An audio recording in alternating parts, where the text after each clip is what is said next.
इन भिन्न भिन्न प्रकार के पात्रों को देख रहे हैं आप? क्या आप बता सकते हैं कि इन पात्रों में क्या रखा है? आपको लग रहा होगा कि इसमें भिन्न भिन्न प्रकार के द्रव्य है ना? परंतु ऐसा नहीं है। इन सभी में एक ही जल है। देखिए,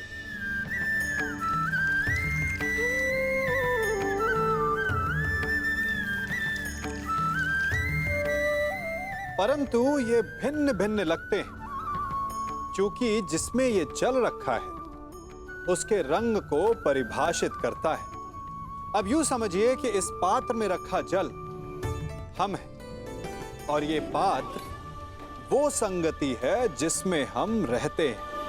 हमारी संगति के गुण धर्म हमें, हमारे व्यक्तित्व को, हमारे संप्रेषण को बहुत प्रभावित करते हैं।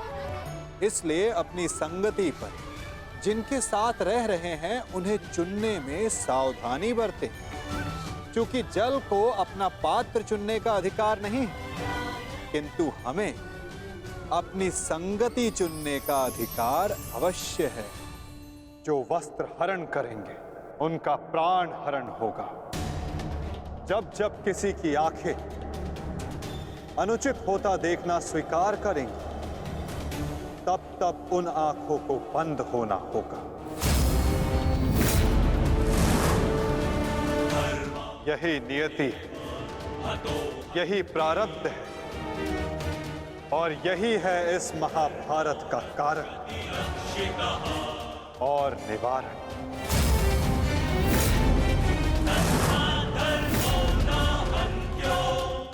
अधर्म की ओर धर्म के बढ़ते बाणों को रोकने का प्रयास करने वालों को बाणों की शैया पर विश्राम करना होगा। जो अधर्म की आज्ञा पर शीश झुकाएंगे उन्हें स्वयं का शीश कटाना होगा।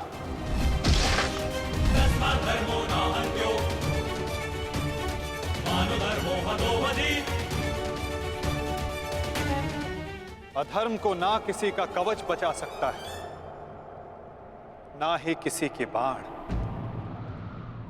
ऐसा कोई रथ नहीं जिस पर अधर्म चढ़कर अपने लक्ष्य तक पहुंच सके। ग्रास लेगी ये धरा उस अधर्मी को भी और अनचाहे उसका साथ देने वाले के रथ को भी। जो एक झूठे वचन के लिए सत्य के चक्र के समक्ष आकर खड़ा होगा उसे स्वयं सत्य के चक्र के साथ धंसना होगा।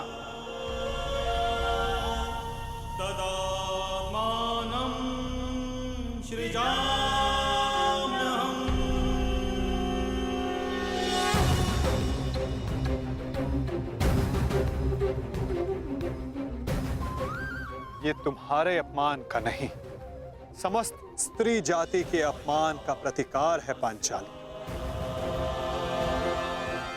संसार को समझना होगा कि कभी किसी स्त्री को प्रतिशोध के लिए ना ललकारे, क्योंकि प्रतिशोध पाकर मन की अग्नि शांत नहीं होती, अपितु और धधकती है। यही है इस महाभारत का संदेश और नियति का उपदेश।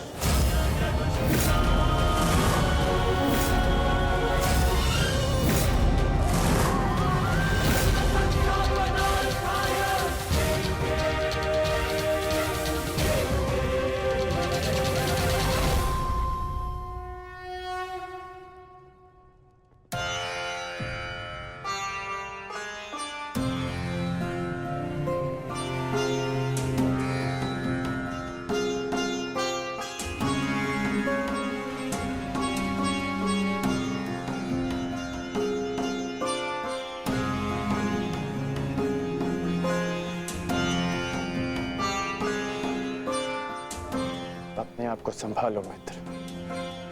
एक योद्धा को रोकर विदा नहीं करते।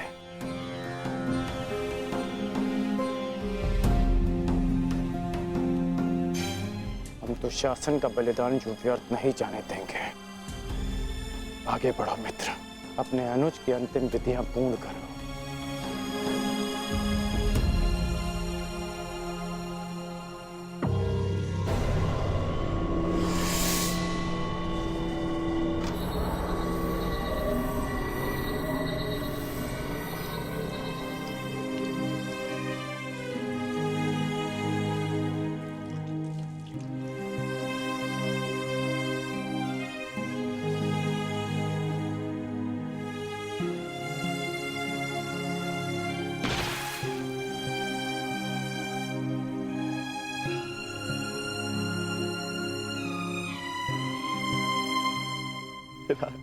अच्छा, प्रेहि प्रेहि पतिभिः पूर्वैर्भिर्यत्रा न पूर्वे पितरपर्युः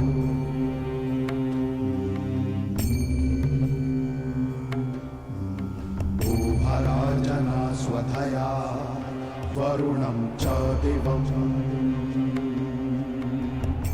पुत्र।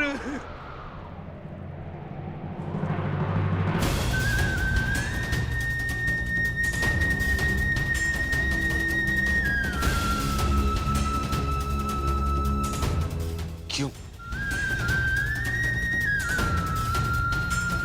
कैसे कैसे होने दिया तुमने ये?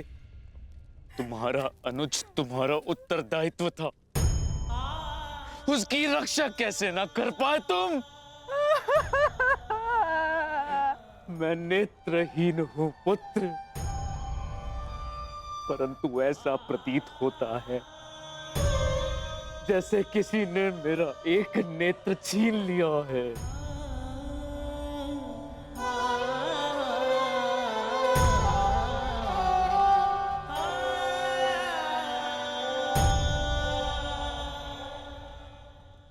कहते हैं सर्वनाश उत्पन्न होने पर जो उसे आधा बचा ले पुत्र, वो ज्ञानी होता है पुत्र। मैं अपने 99 पुत्रों को तो खो चुकी हूँ, परंतु मैं अपना अंतिम पुत्र नहीं खोना चाहती, नहीं खोना चाहती।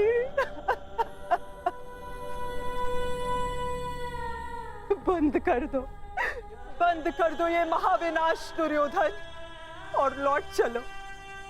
किसी को तो रहने दो जो हमारा पिंड दान कर सके।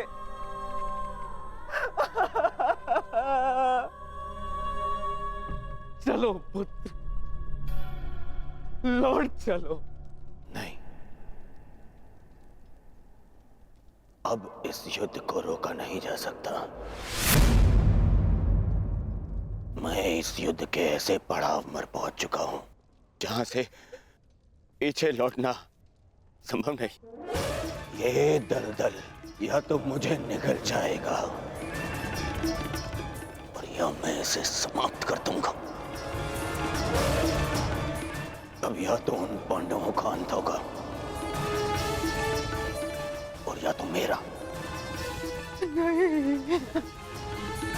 उससे पूर्व कदाचित ये युद्ध नहीं रोक सकता। अब ये युद्ध ना मुझे राज्य के लिए लड़ना है और ना ही सम्राट बनने के लिए। ये युद्ध करना है प्रतिकार के लिए। जिन पांडवों ने मेरे 99 भ्राताओं का वध किया, उनके वंश का समूल नाश करूंगा मैं।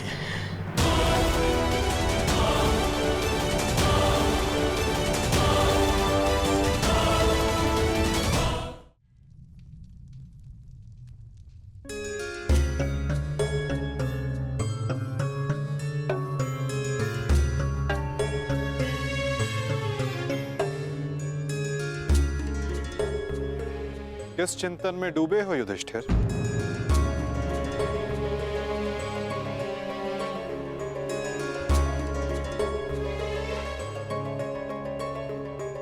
प्रणिपात वासुदेव।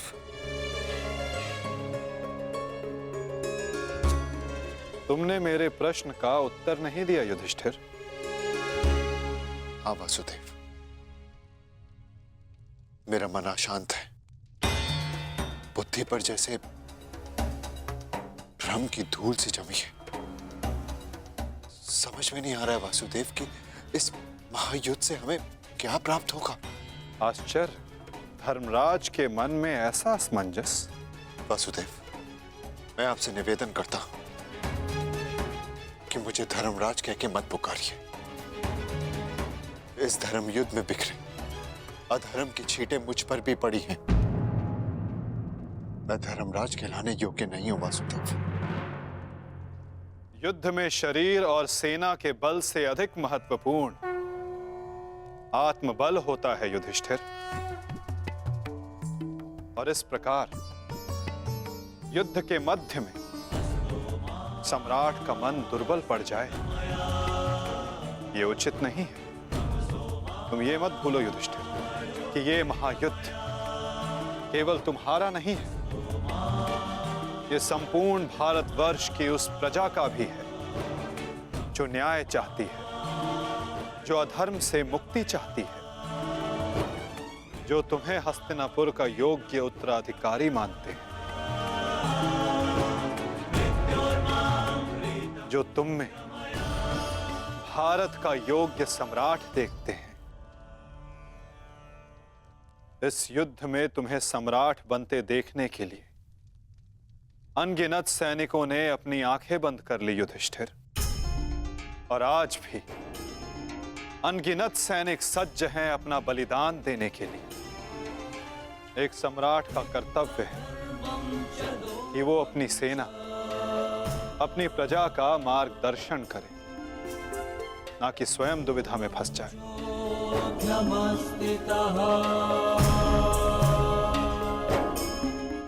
किंतु प्रश्न ये है कि सम्राट के मन में ये प्रश्न आया क्यों? कहीं सम्राट को ऐसा तो नहीं लगता कि उनके प्रिय अनुज महायोद्धा अर्जुन पूरे मनोयोग के साथ भाग नहीं ले रहे? कदाचित इसीलिए अंगराज अब तक युद्ध क्षेत्र में है। अंगराज का वध केवल अर्जुन के हाथों संभव है। यदि युद्ध भूमि में अर्जुन अंगराज का वध कर देते हैं तो अवश्य ये संभव है युधिष्ठिर।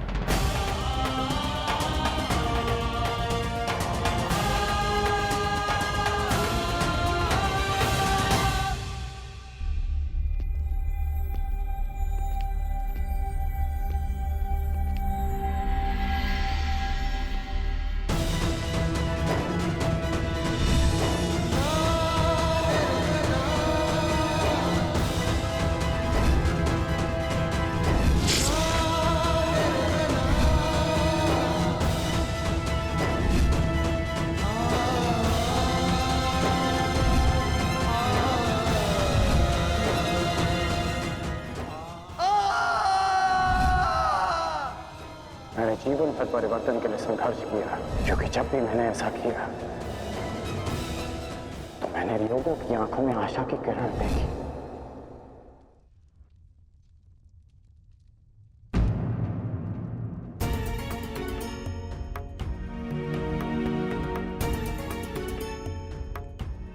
जिस परिवर्तन के लिए तुम लड़ रहे हो उसके लिए सबसे पूर्व तुम्हें सशक्त होना होगा कर्ण। कुछ समझ नहीं पा रहा हूं वृषाली। लगभग अपने सारे प्रिय खो चुका हूं। हमारी अगली पीढ़ी जिसके लिए मैंने परिवर्तन का स्वप्न देखा था वो तो बची ही नहीं।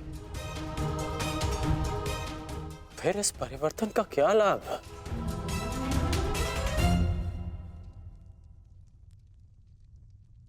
तुमने जो जो सहा है मुझे उसका भान है कर्ण, परंतु कुछ नवीन पाने के लिए बलिदान करने ही पड़ते हैं।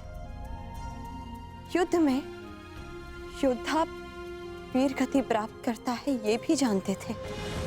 धन की, प्राण की, अपनों की हानि होती है ये भी तुम जानते थे कर्ण। फिर आज ये उद्विग्नता क्यों? इस समय तुम कौरव सेना के सेनापति हो अंगराज, और तुम्हारी सेना को तुम्हारे मनोबल की आवश्यकता है। उन्हें एक सशक्त सेनापति चाहिए, ना कि एक टूटा हारा योद्धा। हम सबको तुम पे विश्वास है कर्ण, मुझे तुम पर विश्वास है। तुम ही हो कर्ण जो ये परिवर्तन ला सकते हो।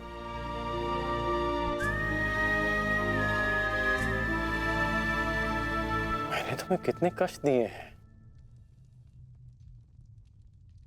फिर भी सदा तुमने मेरा साथ दिया, मुझे साहस दिया।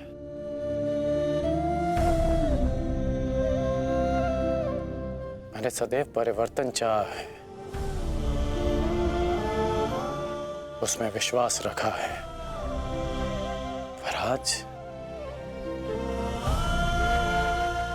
स्वयं को संभाल नहीं पा रहा हूं मैं।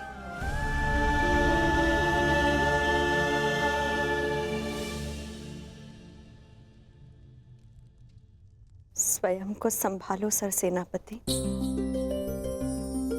इस तरह टूटो मत, क्योंकि अगर तुम टूटे तो परिवर्तन का वो स्वप्न टूट जाएगा।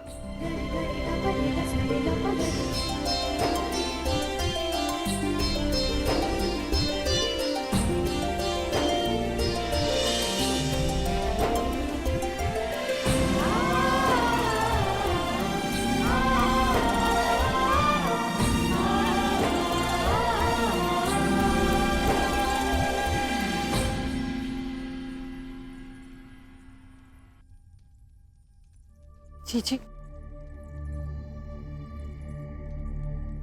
एकांत।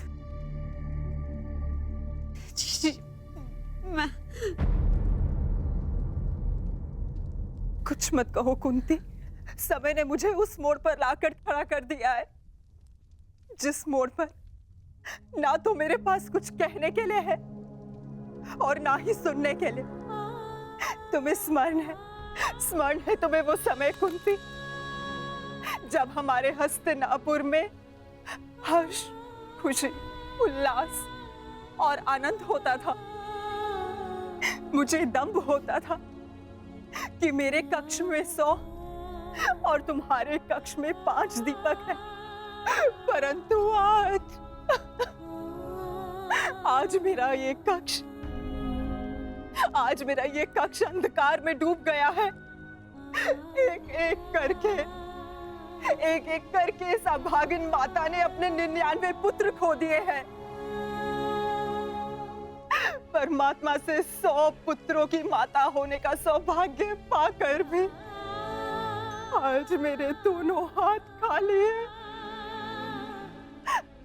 माता के आंसू तो अपने एक पुत्र के वियोग में सूख जाते हैं, परंतु मैं अभागिन गांधारी अपने 100 पुत्रों के विलाप के लिए अश्रु कहां से लाएगी कुंती? कहां से लाएगी? ऐसा नहीं है दीदी, ये दुर्भाग्य नहीं, हमारी असफलता है। दीपक का दर में जलना ये तो संभालने वाले के हाथ में है कि वो उस दीपक से प्रकाश करवाता है या अपने घर को सुहा कर लेता है या अपने संतान पर अपना नियंत्रण खोने के कारण ये युद्ध हुआ है, जिसका परिणाम हम माताएं भुगत रही हैं। जो पीड़ा आपकी है जीजी, वही पीड़ा मेरी भी है। आज आप जिस परिस्थिति में हैं, मैं भी स्वयं उसी परिस्थिति में बंधी हूँ।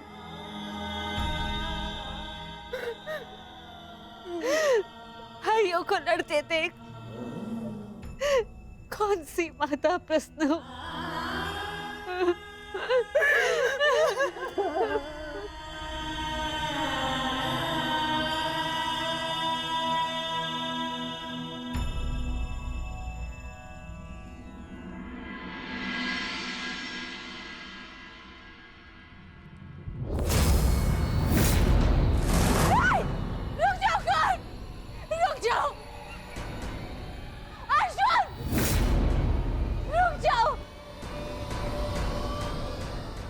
हाथ जोड़ती हूँ, दोनों रुक जाओ।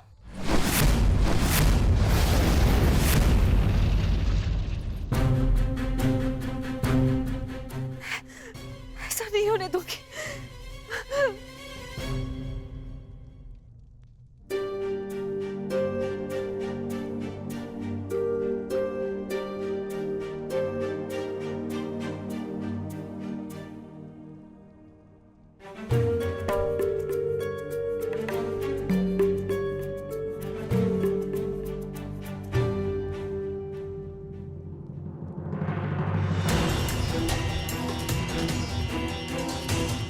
राजमाता,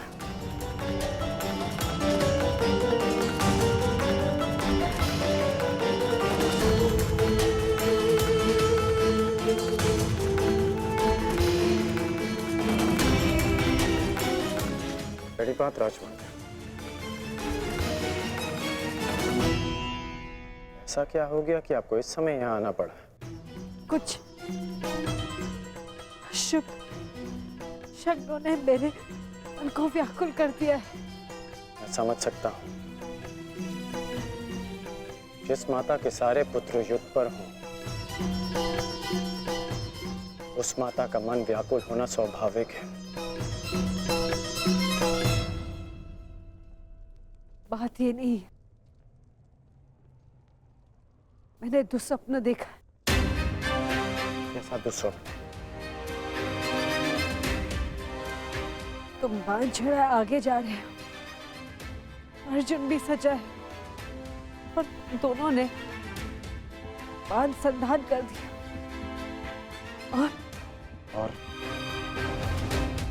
और मैं बीच में आ गई, किंतु तुम दोनों ने बांध छोड़ दिया।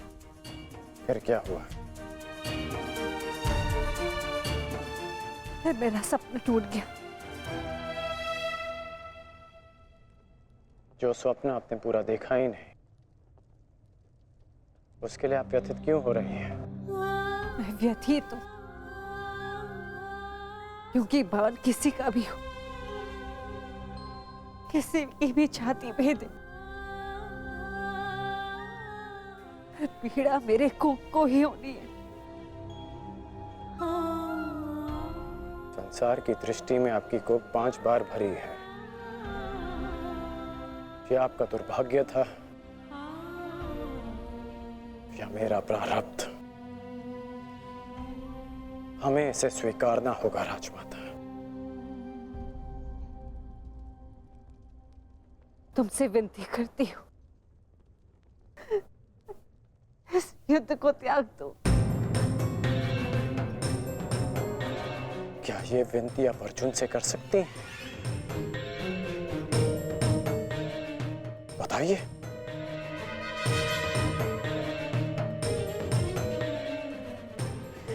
मैं विवश हूं। परंतु हम विवश नहीं हैं पुत्र।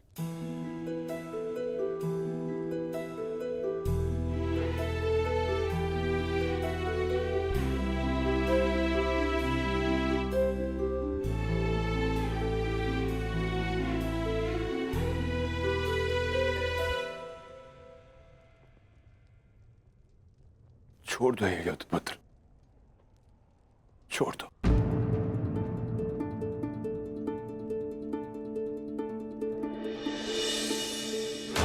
पिताश्री, आपके पिता के आदेश के साथ साथ हमारा आदेश भी सम्मिलित है पुत्र। छोड़ दो ये युद्ध पुत्र। ये युद्ध परिवर्तन के लिए नहीं, विनाश के लिए।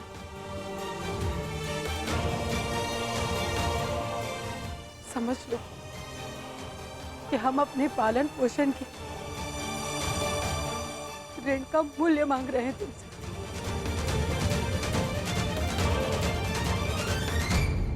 लौट चलो पुत्र, लौट चलो।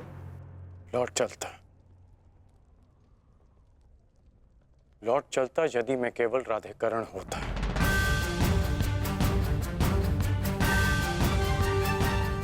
अब मैं कौरव सेना का सर सेनापति हूं पिताश्री।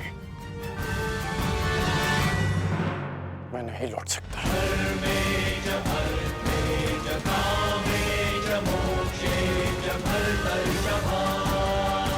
मेरा कर्तव्य आपका आदेश ना मानने के लिए मुझे विवश कर रहा है।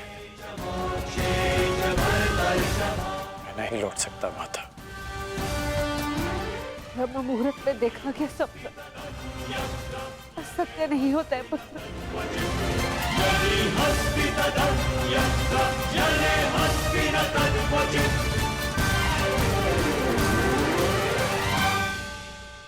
आपका स्वप्न टूटा है राजमाता, परंतु मेरा वचन नहीं टूटेगा।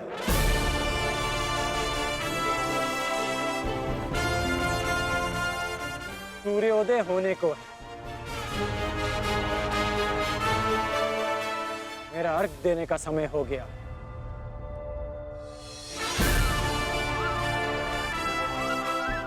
आज्ञा दीजिए। प्रणिपात।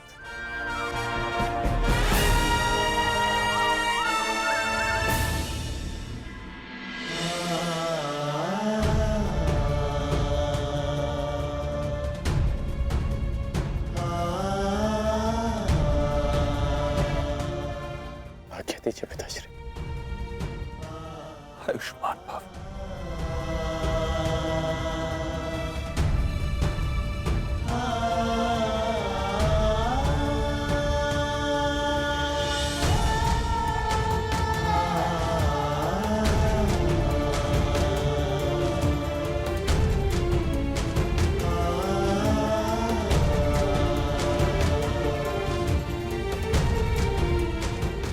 अश्रु नहीं माता,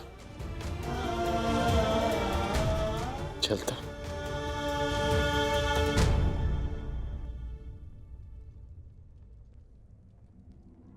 यशस्वी भव।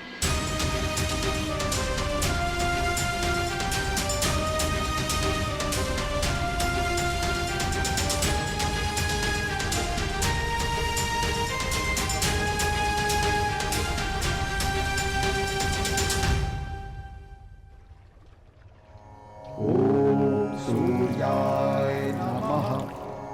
ॐ भार्गवे नमः। ॐ खगाय नमः। ॐ श्री सवित्रे सूर्यनारायणाय नमः।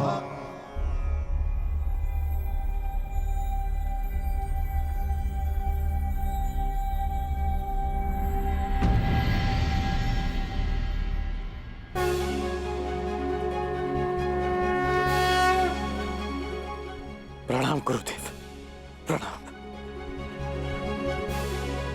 आयुष्मान भव पुत्र, आयुष्मान भव।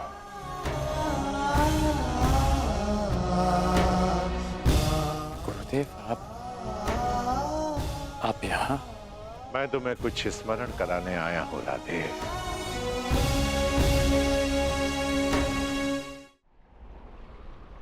मुझे स्मरण है गुरुदेव, ये अर्घ्य देते समय मुझसे कोई कुछ भी मांगे उसे मैं पूर्ण करूंगा, और ये मेरा सौभाग्य होगा यदि मेरे गुरु मुझसे कुछ मांगे। आदेश दीजिए गुरुदेव। मैं तुमसे कुछ मांगने नहीं आया हूं पुत्र, तुम्हें कुछ और स्मरण कराने आया हूं। क्या गुरुदेव? जब तुम मेरे पास दीक्षा के लिए आए थे तो मैंने तुम्हें ब्रह्मास्त्र, ब्रह्मशिरास्त्र और ब्रह्मांड अस्त्र देकर भी उसे तुम्हारे लिए निष्क्रिय कर दिया था। स्मरण है मुझे। मैंने तब भी कहा था और आज भी कह रहा हूं कि गुरु का श्राप भी आशीर्वाद होता है। मुझे उस बात का कोई दुख नहीं गुरुदेव। परंतु मुझे दुख है पुत्र, मुझे दुख है और मैं तुम्हें यही स्मरण कराने आया हूं। उस भूल का पश्चाताप करने के लिए मैंने तुम्हें विजय धनुष दिया था। मेरा श्राप तुम्हारे साथ है और पश्चाताप भी पूर्ण हो। समय आ गया है कर्ण, उस विजय धनुष को धारण करने का।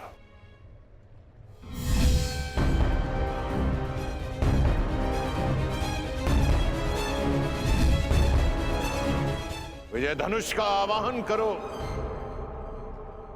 और विजय धनुष को धारण करो।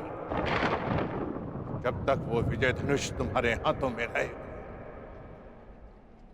इस संसार में कोई भी शत्रु तुम पर विजय नहीं पा पाएगा।